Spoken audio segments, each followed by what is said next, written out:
सभी को जय मसीह की। आज हम पढ़ेंगे यिर्मयाह अध्याय 1। यिर्मयाह हिल्किय्याह के पुत्र यिर्मयाह, जो बिन्यामीन देश के अनातोत में रहने वाले याजकों में से था, उसी के ये वचन हैं।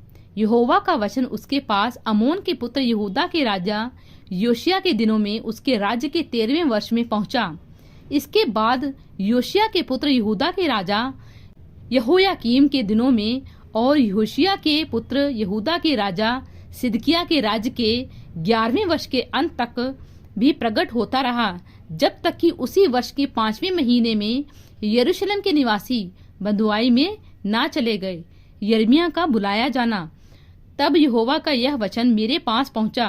गर्भ में रचने से पहले ही मैंने तुझ पर चित्त लगाया और उत्पन्न होने से पहले ही मैंने तेरा अभिषेक किया। मैंने तुझे जातियों का भविष्यवक्ता ठहराया। तब मैंने कहा, हाय प्रभु यहोवा, देख मैं तो बोलना भी नहीं जानता, क्योंकि मैं लड़का ही हूँ। परंतु यहोवा ने मुझसे कहा, मत कह कि मैं लड़का हूँ, क्योंकि जिस किसी के पास मैं तुझे भेजूं वहाँ तू जाएगा, और जो कुछ मैं तुझे आज्ञा दूं वही तू कहेगा। तू उनके मुख को देखकर मत डर, क्योंकि तुझे छुड़ाने के लिए मैं तेरे साथ हूँ। यहोवा की यही वाणी है। तब यहोवा ने हाथ बढ़ाकर मेरे मुंह को छुआ, और यहोवा ने मुझसे कहा, देख मैंने अपने वचन तेरे मुंह में डाल दिए हैं। सुन, मैंने आज के दिन तुझे जातियों और राज्यों पर अधिकारी ठहराया है, उन्हें गिराने और ढा देने के लिए, नष्ट करने और काट डालने के लिए, या उन्हें बनाने और रोपने के लिए। दूरदर्शन यहोवा का यह वचन मेरे पास पहुंचा। हे यिर्मयाह, तुझे क्या दिखाई पड़ता है? मैंने कहा, मुझे बादाम की एक टहनी दिखाई पड़ती है। तब यहोवा ने मुझसे कहा, तुझे ठीक दिखाई पड़ता है, क्योंकि मैं अपने वचन को पूरा करने के लिए जागृत हूँ।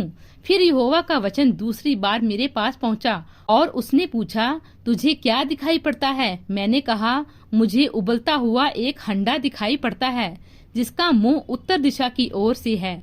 तब यहोवा ने मुझसे कहा, इस देश के सब रहने वालों पर उत्तर दिशा से विपत्ति आ पड़ेगी। यहोवा की यह वाणी है, मैं उत्तर दिशा के राज्यों और कुलों को बुलाऊंगा, और वे आकर यरूशलेम के फाटकों में और उसके चारों ओर की शहरपनाह और यहूदा के और सब नगरों के सामने अपना अपना सिंहासन लगाएंगे।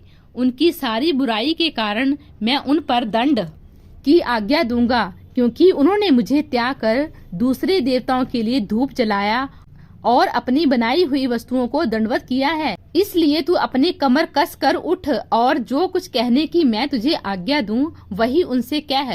तू उनके मुख को देखकर ना घबराना, ऐसा ना हो कि मैं तुझे उनके सामने घबरा दूं। क्योंकि सुन, मैंने आज तुझे इस सारे देश और यहूदा के राजाओं, हाकिमों और याजकों और साधारण लोगों के विरुद्ध गढ़ वाला नगर और लोहे का खंबा और पीतल की शहरपनाह बनाया है। वे तुझसे लड़ेंगे तो सही, परंतु तुझ पर प्रबल न होंगे, क्योंकि बचाने के लिए मैं तेरे साथ हूँ।